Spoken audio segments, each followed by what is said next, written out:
Hi everybody, John Bailey here, gemstone artist and founder of the International Faceting Academy. Welcome back to our studio and to a short training video on facet rough evaluation. Because the game of faceting can be easily won or lost at the rough evaluation stage, at the Academy we emphasize a very systematic and efficient way of evaluating rough.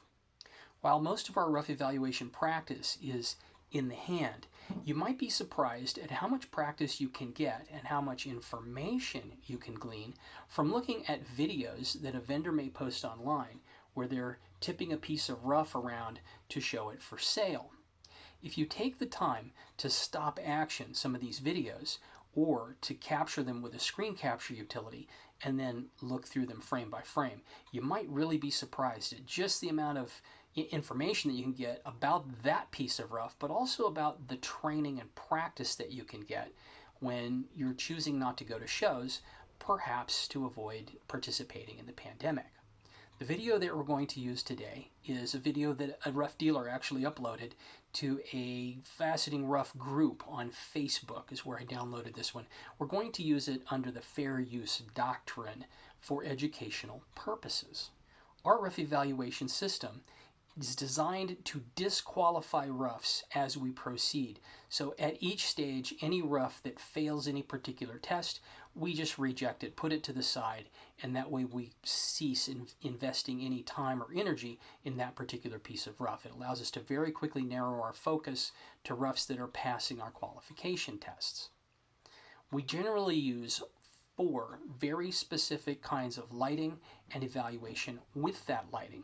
In the video that we're going to show today, we're going to talk about lighting technique number 3. This is called side lighting. This is where our light is coming from the side of the stone. That's very different from putting the light behind the stone or even from over your own shoulder or behind your head so that the light is bouncing off the front of the stone. Today we're going to talk about side lighting. The video that we're going to go into forward from here has been slowed down by about 60%. That's to allow us to look at it more closely. When you look at these videos online that different vendors have posted, whether it's on eBay or anywhere else, you might consider using a screen capture utility to download the video and then either slow it down or even just peck through it frame by frame by frame. You'll be surprised at how much information you can acquire. Watch this video and you'll see what I mean. This aquamarine is a good example for this because the etched surface is irregular and it's reflective. Now that can confuse the eye. The trick is to look for reflections that are counter to the surface reflections and patterns. As the dealer rolls the stone on his fingers, the first feature to catch our attention is this little line that reflects light and runs perpendicular to the lines created by the surface etch lines. This line right here. Another thing that catches our eye in this really bright area of reflections here. This could just be light reflecting off the back of the stone, or it could be something of concern. We're going to want to figure that out, and the rotation of the stone is going to give us our chance. Here's another view of that thin linear feature, and we can see it tracking around the stone, crossing the undulations of the surface.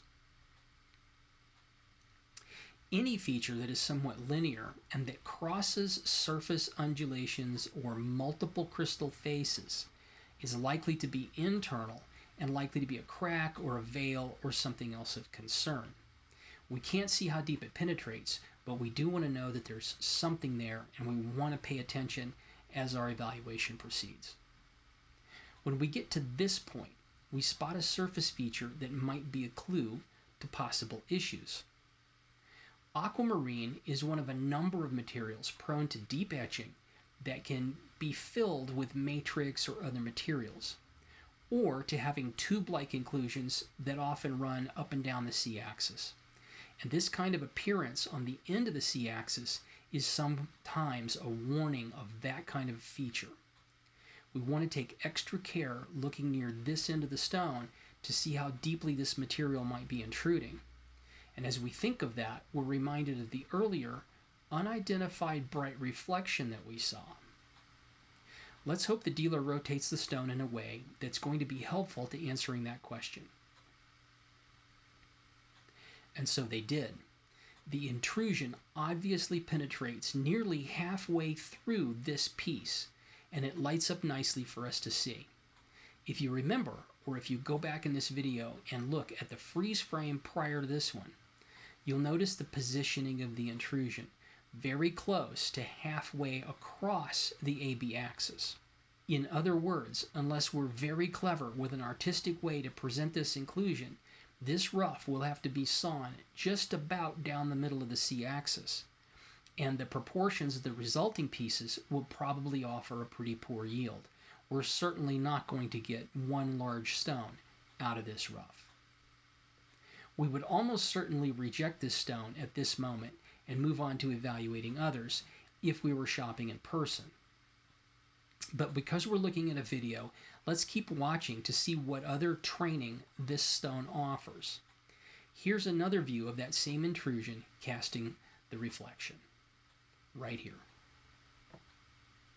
Always be suspicious of any reflections like this until you know exactly what's creating them. And here it is again, highlighted here, and here with no highlighting.